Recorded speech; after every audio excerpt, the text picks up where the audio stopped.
I was the star of Dr. Wallis Adventure Club, a children's show that doesn't exist. Part 1.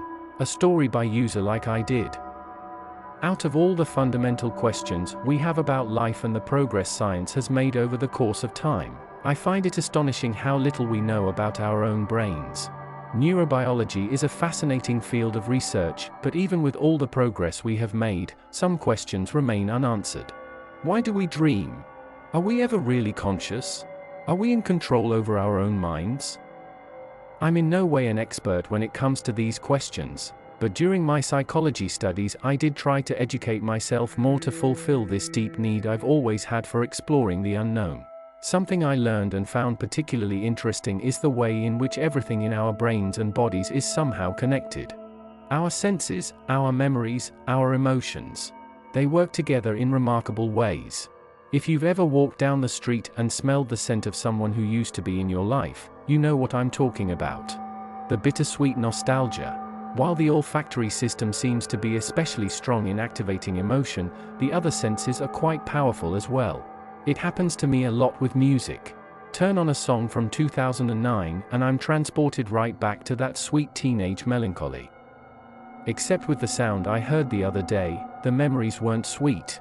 They were buried so deep within me that all they did was leave a feeling of shock and terror which no matter how hard I tried, I simply couldn't make sense of. It was the jingle the show would start with. I was sitting in my car, driving down to my mother's place when I heard it. It belonged to some regional fast food restaurant, nothing too special, but it wasn't the ad that made me worry. It was the jingle they used. This short melody is what woke up the blurry memory somewhere in the back of my mind. As I heard this typical early 2000s tune, I drove down to the next gas station to park.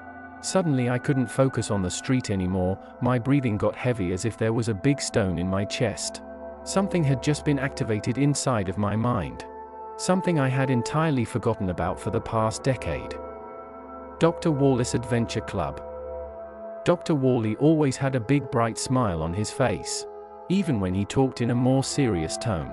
His voice was shrill and jolly, but deep and rough at the same time. A sound that suddenly made its way back to my ears. Wonderful afternoon adventurers and explorers, and welcome, welcome, welcome. Are you as excited we are for another episode of Wallis Adventure Club? That's what followed the jingle. I saw Dr. Wally standing in the middle. He had long fuzzy hair and would wear peculiar suits in the weirdest color combinations.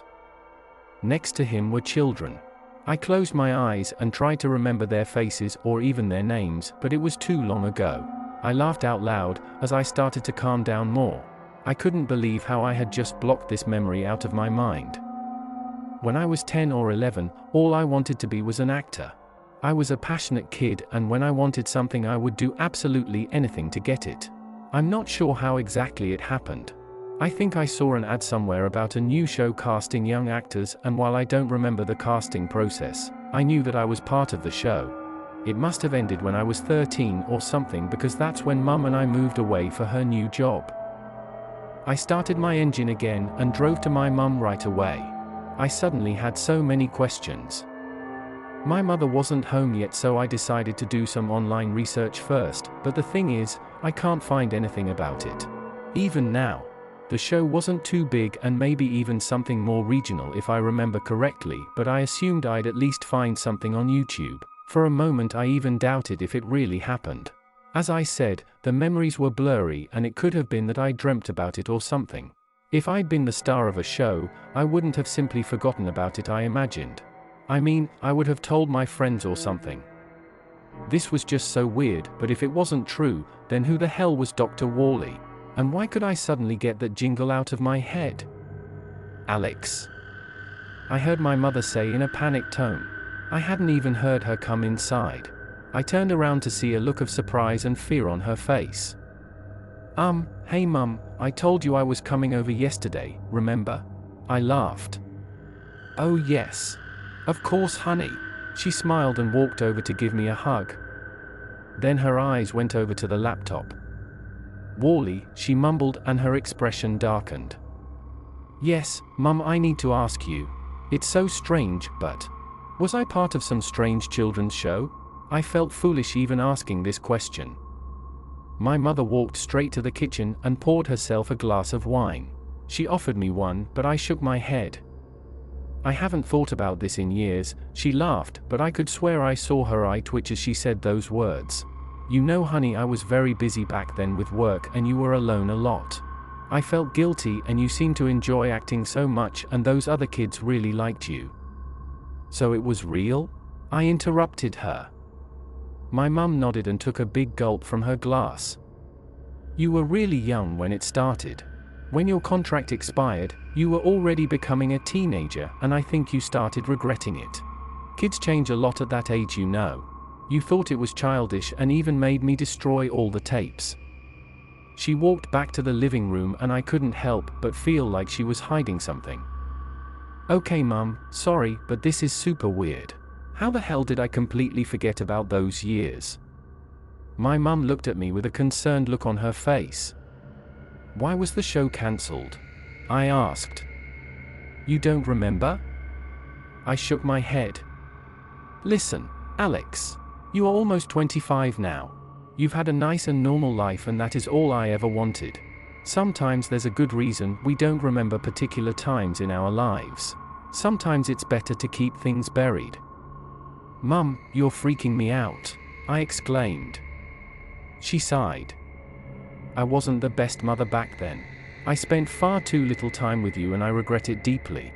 But it's also the reason why I didn't see your show much. You'd be picked up by your agent and I was happy about that.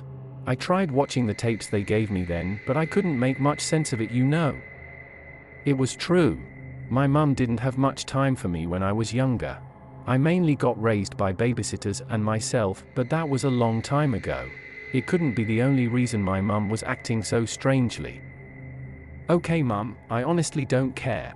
I don't even remember it. Just why did it get cancelled? I asked, slightly annoyed. She made a long pause but finally answered. The show was really popular for a while, but then strange things started happening. Children would disappear and leave notes saying they were going on an adventure. You know, kids disappear all the time. It's not something we like to talk about, but apparently the notes were all strangely similar. And then there were the suicides. She had finished her glass of wine and went back to the kitchen to refill. Suicides? What are you talking about? My heart started racing. Kids like to copycat. Maybe they heard about other children doing it in the news somehow, or I don't know. Look, this was a long time ago. Obviously it had nothing to do with the show, but people always need to blame someone when things go to shit, right? So it got cancelled and it was honestly for the best anyway. You'd grown too old for that stuff. What? How are you taking this so casually? I started shouting. My mum shot me an angry look. Did you just come to visit me so you can ask questions and shout at me? She hissed. I looked at the ground. I guess maybe these memories reminded her of a time where our relationship wasn't the best. But I don't think she understood how stressful it was for me to suddenly remember something so odd about my past. I needed more information, but I knew I wouldn't get them from my mum. I had lost contact with the friends I had as a child, so that wasn't an option either. I texted some of my middle school and high school friends, but nobody seems to ever have heard of a show with some Dr. Wally. I hardly slept that night. As I was lying in my old bedroom, having that annoying jingle stuck in my head, more memories started coming back to me. Memories of Dr. Wallace's laugh and the stick he always had with him with a purple and yellow swirl. It looked like a big candy cane. The rest of us all wore one specific color each. During every episode we had the same outfit. There was a boy in green, a girl in yellow, another girl in blue, and I was purple. I had the visuals and the sounds, but not the content. I have absolutely no idea what those adventures were that we went on. And the weirdest part is that all the memories I did have were about the show. None were about the moments of us filming them. It made sense that I thought I had made it up. I would still be doubting it if my mum hadn't just confessed that it was real. My eyes shot wide open and I couldn't help but grin as I got an idea. I got out of bed and slowly opened my door so I wouldn't wake my mum sleeping next door. I tiptoed towards the stairs that went to the attic and climbed up. My mum was the kind of person who never threw anything away. which made it even weirder that she hadn't kept any of the tapes, but I remember distinctly that she had kept many boxes, with old toys and other stuff from when I was a kid. When I moved out for college, we brought some more of my things up here and I saw many boxes from our old home. After rummaging through old stuff for what must have been hours, I finally sighed and gave up. I couldn't believe that there was not a single piece of evidence from this strange time of my life. Disappointed, I went back to my room so I could try and get at least a little sleep. I took a look at my phone and finally, the hope was back. I had gotten a text from Helen. I had texted her earlier, asking if she remembered the show. She lived next door and went to middle school with me. This is so strange. I just thought about this the other day. I meant to text you but had been so busy with work. How are you doing, Alex? She had sent this a few minutes ago. Helen works as a nurse now, so I guess she was on her way to work. Helen, so glad to hear from you. Sorry, I know this is super weird. We definitely need to catch up soon. But can you tell me what you remember about the show? Like any tiny detail would already help. She replied a few minutes later. I don't know anything about the show. Your mum would never let us watch it, remember? And it wasn't on TV here. But I remember how we once video chatted with one of your friends from the show. Must have still been missing times, haha. That was all the information Helen had, but it was all the clues I needed. Turns out, I could still access my MSN Messenger contacts. One of the perks of keeping the same Hotmail account for years, I guess. And funny enough, there were a couple of people whose names I didn't remember. I sent each of them an email, trying not to sound too much like I was going crazy. But maybe there was a chance that one of them was actually one of my actor friends. It took a couple of days, but 2 people responded. The first one was someone called Janie, or at least that's what it said in the address, but the email wasn't exactly helpful. All it said was, "Don't ever fucking contact me again." I kept staring at the screen, wondering whether the real issue with the show wasn't what happened on screen but behind it. It was a scary, fucked up thought, but maybe there was something that Dr. Wally did. Something that made me want to forget. It would also explain why my mother acted so weird when the topic came up. I wondered whether she made up the thing about children disappearing and the suicides to distract me from something traumatic. My stomach started to turn on the thought of that. I almost decided to let it go. I started thinking that Mum was right and that sometimes it might be better to not bring up memories we tried to forget. But then I got another email. "Wow, didn't think I'd ever hear from you again. I have the tape but not online. I can send it to you. The boy in green." The tape? As in one? I hesitated at first. I know sending your address to a stranger isn't very smart, so I gave him the address of a parcel station where I could pick it up as well as my phone number. I asked some more questions but the only reply I got was this one. "It wasn't our fault, Alex. Don't listen to what I say." 2 days later I finally received the tape. When Mum was at work, I got the old VHS player from the attic. My hands were shaking as I put the tape in. Wonderful afternoon, adventurers and explorers, and welcome, welcome, welcome. Are you as excited we are for another episode of Wallis Adventure Club? His voice sounded even more distorted than I remembered. May I introduce to you our main explorer, Alex? I saw a 10-year-old version of myself jump into the screen. I had a big smile on my face and waved furiously. "And these are my buddies Lee, Janie and Millie," Child Me said. The other kids appeared behind me. "What's today's adventure?" they shouted in unison. The energy was definitely a little too high, but nothing too strange for some old kids show. Nothing too worrying at least. Except after that moment everything we said sounded somehow like gibberish. I wondered if that was part of the concept, but it did feel very weird. I kept listening to the nonsense, but at the same time grabbed my phone. I wanted to send Lee, the boy in green, another email. "Are you happy?" I heard my own voice say. I looked back to television and was surprised to see the camera zoomed into my face. Something about it looked somehow off, not just the gigantic smile I had, but something about my facial structures was odd. I decided that it was probably just too much stage makeup, as the other kids looked a bit weird as well. All of a sudden the smile disappeared and young Alex looked a lot more serious. "You know she still doesn't love you, right? She never had and never will." I felt like I had missed some important part, but none of the things said before had made any sense. It didn't even sound like English. The young version of me started laughing. The camera zoomed away again, and now the other kids were in the picture again. Lee, Millie, and Janie were standing in the back, all laughing. In front of them I saw someone lying on the ground. It looked like another kid, but dressed in regular clothes. It was difficult to recognize what gruesome things were going on back there until the camera moved closer. The eyes of the young boy were opened wide, he wasn't moving. The big candy cane was shoved inside his stomach, staining his clothes red. I held my breath. This couldn't be real. This was supposed to be a kids' show. Obviously there was no way they could ever screen something like this, and at first I wondered if Lee had sent me this as a prank. Maybe it was some macabre off-screen joke. The boy, I came closer again and started speaking directly towards the camera.